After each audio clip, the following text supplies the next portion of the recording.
নমস্কার, আমি সার্জু আলম। কিভাবে একজন সুপারস্টার তারই ভক্তকে হত্যা করলো?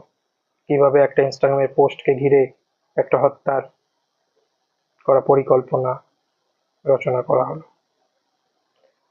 তো 9 জুন কামাক্ষীপল্লী থানার এলাকার মাগাদি রোডের অদূরে এক সুবানাহল্লি ব্রিজের কাছে একটা নালা থেকে একটা অজ্ঞাত পরিচয় ব্যক্তির লাশ উদ্ধার করা হয়। যে সময় লাশটা উদ্ধার করা হয় সে সময় কয়েকটা কুকুর, হিংস্র কুকুর সেই লাশের বেশ কিছু অংশ খেয়ে নিচ্ছিল। তো সেই সময় একটা ডেলিভারি বয় সেটা দেখতে পেয়ে থানাতে জানায় এবং থানা পুলিশ এসে সেই লাশটি উদ্ধার করে।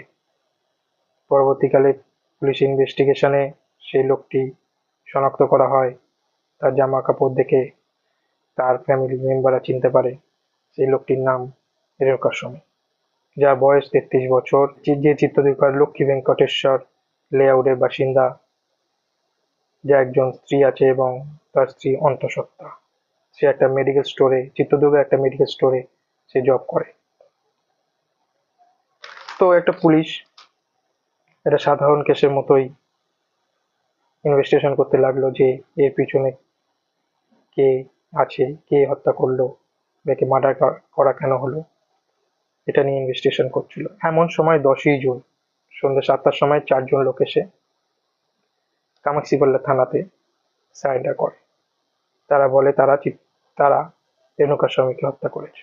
আর্থিক লেনদেনের জন্য তাদের বিবাদ, আর তার ফলেই তাকে হত্যা করেছে। কিন্তু পুলিশের তাদের কথায় বিশ্বাস হলো না।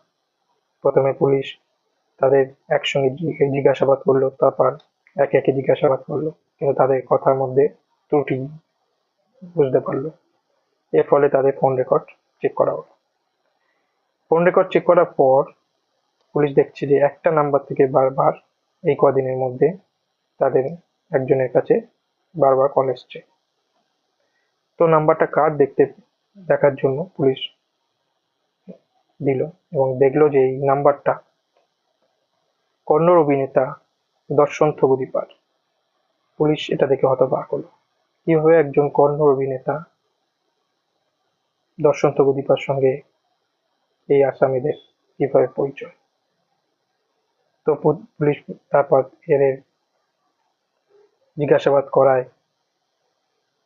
তো পুরো ঘটনাটা পুলিশের সামনে এলো, কিভাবে দর্শন থগুদীপা একজন সামান্য মেডিকেল স্টোরে কাজ করা ব্যক্তি হত্যার পিছনে রয়েছে, সেই ঘটনাটা পুলিশ জানতে পারল। তো ঘটনার সূত্রপাত বেশ কয়েক মাস আগে থেকে, যেখানে রেণুকার স্বামী তার ফেক ইনস্টাগ্রাম আইডি থেকে দর্শন থগুদীপার একজন বান্ধবী পবিত্র গৌড়া, যিনি একজন অভিনেত্রী, তার ইনস্টাগ্রাম প্রোফাইলে বিভিন্ন রকম অশ্লীল বার্তা, অশ্লীল ইমেজেস, অশ্লীল কথাবার্তা পাঠাচ্ছিল, সেন্ড করছিল। তো বেশ কয়েকদিন ধরে এটা সেন্ড করার পর পবিত্র গৌড়া একদিন তার ধৈর্যের বাঁধ ভেঙে যায়। তো পবিত্র গৌড়া দর্শন থগুদীপার কাছে এই ফেক ইনস্টাগ্রাম আইডি সম্পর্কে জানায়, যে কিভাবে তাকে দীর্ঘদিন ধরে বিভিন্ন ইমেজেস পাঠাচ্ছে, অশ্লীল বার্তা পাঠাচ্ছে। রেণুকা স্বামী ছিল একজন অন্ধভক্ত দর্শন থগুদীপা। এই ইমেজ পাঠানোর কারণ হচ্ছে দর্শন থগুদীপা এবং এই পবিত্র গৌড়া এদের 10 বছর রিলেশন কমপ্লিট হওয়ার জন্য একটা ইনস্টাগ্রামে পোস্ট করে। সেই পোস্টটাকে ঘিরে দর্শনের অন্ধভক্তদের মধ্যে দুভাগে বিভক্ত হয়ে যায়। কেউ দর্শন থগুদীপাকে এই জন্য সাপোর্ট করে, আবার কেউ দর্শন থগুদীপা এইটাকে সাপোর্ট করে না, কারণ দর্শন থগুদীপা অলরেডি ম্যারিড, তার তার ওয়াইফ আছে বিজয়লক্ষ্মী, যাদের একটা সন্তানও রয়েছে। এই যারা মেনে নেয়নি এই সম্পর্কটাকে পবিত্র গৌড়া এবং দর্শন থগুদীপার মধ্যে, তাদের মধ্যেই একজন হচ্ছে রেণুকা স্বামী। তাই জন্য সে এই ধরনের পবিত্র গৌড়ার উপর রেগে গিয়ে এই ধরনের অশ্লীল বার্তা ইমেজেস পাঠাতো। তো রেণুকা গৌড়া যখন দর্শনকে জানায় যে এই ধরনের কথাবার্তা, অশ্লীল বার্তা আমাকে পাঠাচ্ছে দীর্ঘদিন ধরে, তো একে শাস্তি দিতে হবে খুঁজে বের করে। পৈত করা কথা মতো দর্শন তার হোল্ড কাজে লাগিয়ে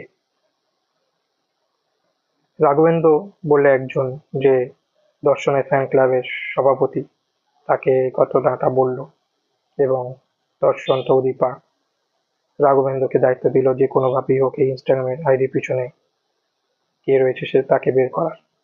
তো সেই মতো রাঘবেন্দ্র তার হোল্ড কাজে লাগিয়ে রেণুকা দর্শন তৌদীপার এই অপরাধ প্রথম নয়, এর আগেও সে বিভিন্ন অভিযুক্ত হয়েছিল।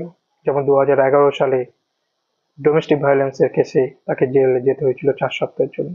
তার ওয়াইফ বিজয়লক্ষ্মী তার বিরুদ্ধে ডোমেস্টিক ভায়োলেন্সের কেস করেছিল। শোনা যায় সেই সিগারেটে বাট দিয়ে তাকে পুড়িয়ে দেওয়ার চেষ্টা করেছিল, তাকে মারধর করত এবং রিভলভার দেখিয়ে তাকে হুমকিও দিয়েছিল।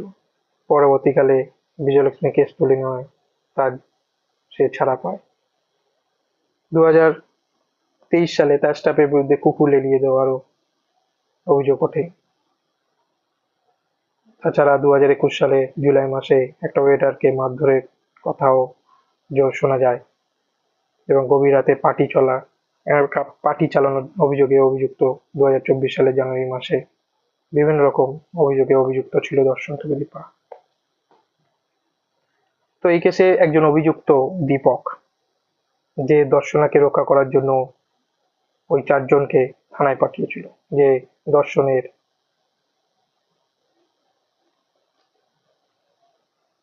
দর্শনের নাম গোপন রাখতে তাদের 4 জনকে পাঠিয়েছিল, নিখিল, কার্তিক, রাঘবেন্দ্র এবং কেশব মূর্তিকে। এদের প্রত্যেকে 5 লাখ টাকা করে দেওয়ার জন্য প্রস্তাবও দেওয়া হয়। এর মধ্যে 2জনকে অলরেডি টাকা দেওয়া হয়ে গেছিল, আর 2জনকে চলে যাওয়ার পর তাদের পরিবারকে 5 লাখ টাকা করে দেওয়ার কথা ছিল। এই ঘটনার জন্য দর্শন তৌদীপাকে 11 জুন গ্রেপ্তার করা হয়েছিল। দর্শন ছাড়াও আরো 17 জনকে গ্রেপ্তার করা হয়েছিল।